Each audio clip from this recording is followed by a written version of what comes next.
जय श्री राम। जय बाबा वीर बुलाकी की। जय मेरे विजय गुरु महाराज की। जय हो कमल का सैयद की, जमुना माता की। जय काल भैरव महाराज। जय हो महाकाली। आप लोगों के लिए नई वीडियो ले आया। बहुत दिनों से कोई वीडियो मिल नहीं रही थी, डालने के लिए मौका ही नहीं मिल रहा था, समय नहीं था। और दूसरी चीज़, टॉपिक भी होने चाहिए कि किस टॉपिक पे हम बात करें, है ना। अब मैं आपको ये बताऊंगा कि जब कोई चेला सेवा की शुरुआत करता है आज के टाइम में, आजकल ऐसा होने लगा है कि कोई भी चेला तैयारी करता है, मन में धारण करता है मुझे गुरु दीक्षा चाहिए, बाबा की सेवा करूंगा और बाबा मेरा काम करेगा। ठीक है, ये चीज़ें सोचता है, सोच के आता है, फिर आगे बढ़ता है। तो सबसे पहले तो भैया एक चीज़ कहना तो मैं भूल ही गया, अपने चैनल के बारे में। भक्ति की शक्ति ऑफिशियल में आपका स्वागत है और अपने दरबार में आपका स्वागत है, भक्ति की शक्ति ऑफिशियल दरबार। ठीक है, जो भी लोग नए आए, पुराने हैं, चैनल को शेयर करें। पुराने लोग, नए आदमी आए हैं वो सब्सक्राइब करें। ठीक, और अपना लाइव आने का टाइम होता है 10 बजे का, रात 10 बजे लाइव भी चलते हैं, बात करते हैं, वहाँ पर सब पेड है और दरबार निःशुल्क है। जो भी दरबार में होता है आपसे फ़ीस तो नहीं लेते, जो भी खर्चा होता है आपका होगा, हमारा कोई उसमें फ़ीस नहीं होगा। हम फ़ीस कब लेते हैं? जब हम व्यक्ति को ठीक कर देते हैं तब हम उससे मेहनताना लेते हैं। ठीक है, जब ही उससे हम बोलते हैं कि आपसे हमें अब ये राशि चाहिए, जब तक वो ठीक नहीं हो जाता तब तक हम उससे अपनी फ़ीस का 1 रुपया भी नहीं मांगते। जितनी भी कोशिश होती है हमें, हम उसको ठीक करने की कोशिश करते हैं। बाकी ठीक करना तो मालिक के हाथ में, हमारी क्या औकात है कि हम किसी को क्या ठीक करेंगे। किसी का जीवन दान हमारे हाथ में नहीं है। मालिक है ऊपर वाला, बजरंग बली है, बाबा वीर बुलाकी। जब तक इनकी इच्छा नहीं होगी तब तक मैं किसी का कुछ नहीं कर सकता। मेरे हाथ में वो शक्ति नहीं है। मैं सिर्फ एक विश्वास पर काम करता हूँ लोगों के लिए, है ना। और बाबा वीर बुलाकी के बारे में जानकारी देता हूँ आपको चैनल पर अपने। तो जिसको हमारा चैनल अच्छा लगता है वो शेयर करा करे, सब्सक्राइब किया करे। और जो दिल्ली के आसपास हैं वो अपना दरबार में आ जाए करें। कोई बात पूछनी है, पूछा चाची करनी है तो उसके लिए वो दरबार में आए। फ़ोन पर मैं बहुत कम बात करता हूँ, फ़ोन पर ज़्यादा बात करना संभव नहीं होता। कई बार मैं काम में हूँ, किसी का इलाज कर रहा हूँ, कहीं बैठा हूँ, तो फ़ोन आएगा उस समय तो मैं उठा नहीं सकता। इसलिए जो भी लोग आसपास के हैं दरबार आ जाए। दरबार आने में आपका कोई पैसा नहीं लगता, कोई फ़ीस नहीं मांगी जाती है। दरबार में आओगे तो आपको टोकन लेना पड़ेगा, फ़ीस देनी पड़ेगी, नहीं, ऐसा कुछ नहीं है। आपका जो खर्चा लगेगा सेवा में, आपकी जो पूजा में, जो सामग्री में, बस वही चीज़ें आपसे लगेंगी। आप या तो खुद ला के दे दीजिए या आप उनसे मंगवाइए। जो चेला जाता है लेने के लिए वो अपना खर्चा रखता है 100-50 रुपया, उससे ज़्यादा नहीं। ठीक है, बाकी हमारी तरफ से सेवा है, हम पैसा नहीं लेते। हम कहीं जाते हैं तो हम पैसा लेते हैं, हमें कोई बुलाता है तो आने जाने का किराया भाड़ा सब कुछ लेते हैं। ठीक है, लेकिन ठीक करने की फ़ीस तब भी नहीं लेते, जब वो ठीक हो जाते तब लेते हैं। तो अब मैं बात करता हूँ अपने आगे के टॉपिक पे कि बाबा वीर बुलाकी की सेवा पे। ऐसा होता है जब चेला पहली बार आता है, उसने गुरु धारण किया, गुरु दीक्षा ली, गुरु मंत्र लिया, सीख लिया, सेवा कर ली। अब उसके मन में क्या होता है, ज़्यादातर लोग ये सोचते हैं कि मैं 1 महीना, 2 महीना, 3 महीना सेवा करूँगा, बाबा मेरे शीश पर खेले। अब ऐसा है, किसी व्यक्ति के ऊपर, किसी चेले के ऊपर बाबा जल्दी खेलता है, किसी चेले के ऊपर बाबा खेलता है देर में, बाद में। तो ये चीज़ आप अपने दिमाग से निकाल दें कि आपने बाबा की सेवा जो चालू करी है कि आपको बाबा जल्द से जल्द आ ही जाएगा। ये देवता की इच्छा है। वो आपको जब तक परख रहा है ना, जब तक वो आपका परिचय ले रहा है, जब तक आपकी चेकिंग कर रहा है, तब तक आप परीक्षा में ही हैं। चाहे वो साल लगे, चाहे फिर वो 2 महीना लगे, चाहे वो 1 दिन लगे, चाहे वो 6 महीना लगे। तो उस चीज़ को आप कभी ये मत सोचो कि मैं बाबा की सेवा कर रहा हूँ और बाबा मेरे पास आ नहीं रहा।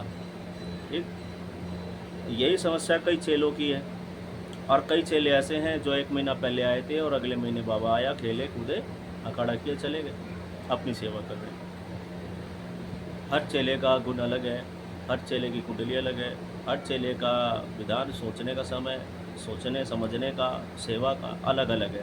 कोई मन लगा के सेवा कर रहा है, कोई मन बचा के सेवा कर रहा है, कोई समय बचा के सेवा कर रहा है। तब क्या होता है, अब कुछ चेले ऐसे हैं कि वो बाबा की सेवा ले गए, बोलते हैं गुरुजी 1 महीना हो गया, बाबा नहीं आ रहा है। अब मैं उसको कहता हूँ कि बेटा और मेहनत करो, अभी पहले मंथ की सेवा है, कच्ची सेवा चल रही है, पक्की सेवा में बैठो। फिर पक्की सेवा भी ज़बरदस्ती करी कि गुरुजी पक्की सेवा भी हो गई है, बाबा नहीं आ रहा है।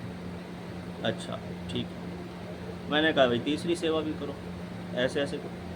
अब तीसरी सेवा करने के बाद कहते हैं गुरुजी बाबा नहीं आ रहा है, सेवा कर ली। अब आप ये देखो कि बाबा मेरे पास है कि नहीं है। यहाँ पे उसके मन में डाउट पैदा हो गया।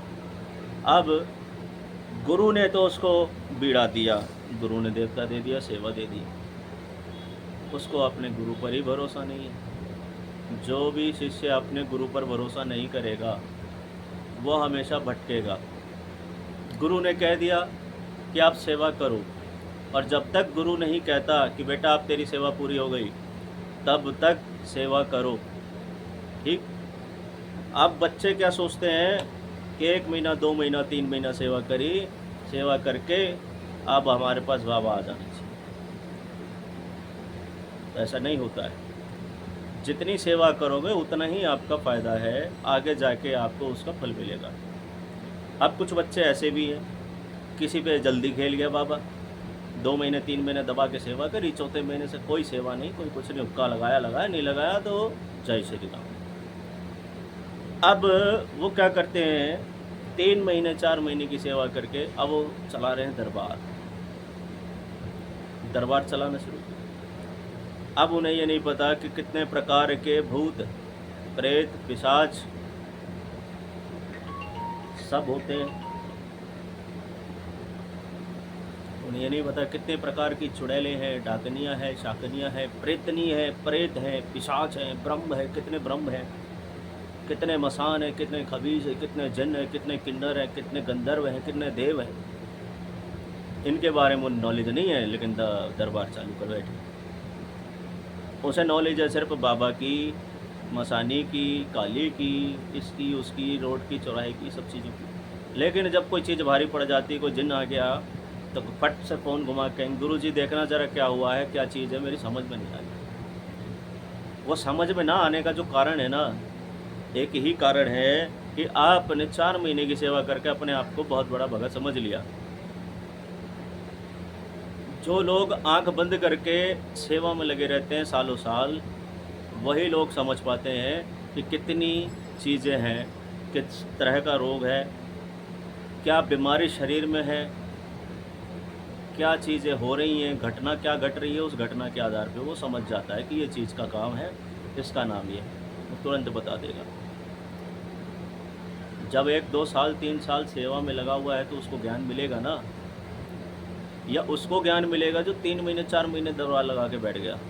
उसको दरबार का कोई अनुभव नहीं, दरबार उसको कोई भी ज्ञान नहीं, वो कैसे करेगा। हर चीज़ के लिए अनुभव होता है, और बाबा वीर बुलाकी की सेवा में ही आपको अनुभव मिलेंगे। बाबा बुलाकी ही आपको अलग अलग चीज़ों से परिचय कराता है। कभी ये चीज़ दिखाई, कभी वो चीज़ दिखाई, कभी वो चीज़ दिखाई, और बताएगा भी कि ये चीज़ ये है गुरु, ये चीज़ वो है, इसका नाम ये है, इसका नाम वो है, ये वहाँ से आई है, ये वहाँ की है, ये स्थानीय देव है, या रोड की देव है, या चौराहे की चौकी है कोई। ठीक है, तो ये सेवा करने पर ही आपको पता चलेगा। लगातार बैठे रहो, जब तक गुरु नहीं बोले कि बेटा उठ जा तेरी सेवा पूरी हो गई, तब तक आपको बैठे ही रहना है।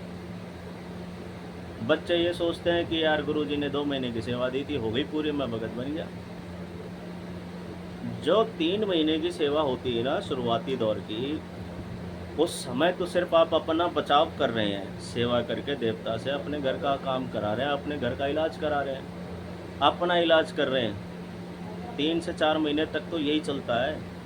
और अगर आपको समाज कल्याण करना है तो उसके लिए क्या करना पड़ेगा, आपको लगातार सालों साल सेवा में बैठना पड़ेगा। तभी तो आप एक एक चीज़ को पहचान पाओगे कि किस पर किस प्रकार की चीज़ है, किस पर किस तरह की चीज़ है, उसको क्या कहेंगे, उसका क्या नाम। जब लगातार आप सेवा में बैठेंगे तब पता चलेगा, ऐसे नहीं। तो ये चीज़ है, जल्दबाजी में कोई भी सेवा पूरी कभी नहीं होती। ठीक। अब कुछ बच्चे सेवा तोड़ देते हैं बीच में, सोचते कि टूट गई क्या हो गया, एक ही दिन तो ख़राब हुआ है, फिर दोबारा से चालू कर दो। 20 दिन की सेवा करी, 21वें दिन टूट गई। वो फिर से 21वें दिन की छोड़कर सीधा 22वें दिन पे आ जाता है। वो कहता है जी आज तो 22वां दिन है। जब एक बार सेवा टूट जाती है तो दोबारा शुरू करनी पड़ती है। ठीक है। तो ऐसे ही बाबा वीर बुलाकी सबके पास नहीं आ जाते, और जिसके पास आ रहे हैं तो उसको समझने की ज़रूरत है, उसको सीखने की। किसी पे जल्दी बाबा खेला है इसका मतलब ये नहीं कि वो भगत बन गया। उसको सबसे पहले सीखना पड़ेगा चीज़ों को छाँटना, चीज़ों को पहचानना, पूछा देखना, पूछा बताना, फिर रोग कैसे बांधा जाता है, उतारा कैसे बनाया जाता है, कैसे चलाया जाता है, रोगी को कैसे ठीक करना है, हाथ पल्ला कैसे देना है, घर का बंधन कैसे करना है, काम का बंधन कैसे खोलना है, कहाँ पर जाना पड़ेगा, क्या क्या सामान चाहिए, सब चीज़ें सीखनी पड़ती हैं। जब देवता आने लगता है जल्दी से, उसके बाद उसकी अगली क्लास चालू हो गई। तो जितने भी भाई अपने हैं, मैं उनसे यही कहूँगा कि भाई सेवा जब भी करो तो मन में ये मत रख लेना कि 1-2 महीने की सेवा करूँगा तो बाबा मेरे ऊपर जल्दी आएगा। हो सकता है 3 महीने लगे, 4 महीने लगे, 5 महीने लगे, 6 महीने भी लगे, लेकिन आप अपने देवता पर से भरोसा मत उठाना, और अपने गुरु पर से कभी भी भरोसा मत उठाना कि आपका गुरु सही नहीं है। और किसी किसी के गुरु वाकई में सही नहीं होते हैं, किसी के गुरु कैसे हैं, किसी गुरु कैसे हैं, लेकिन आपका गुरु अगर बढ़िया है, वो जब तक आपको आदेश नहीं देता तब तक आप वो सेवा करो। ठीक है। यही चीज़ मैं समझाना चाह रहा हूँ। और जो भाई मेरी बात से सहमत हो गए हैं वो जय श्री राम जय बाबा की ज़रूर डाल देना, और ये वीडियो शेयर कर देना।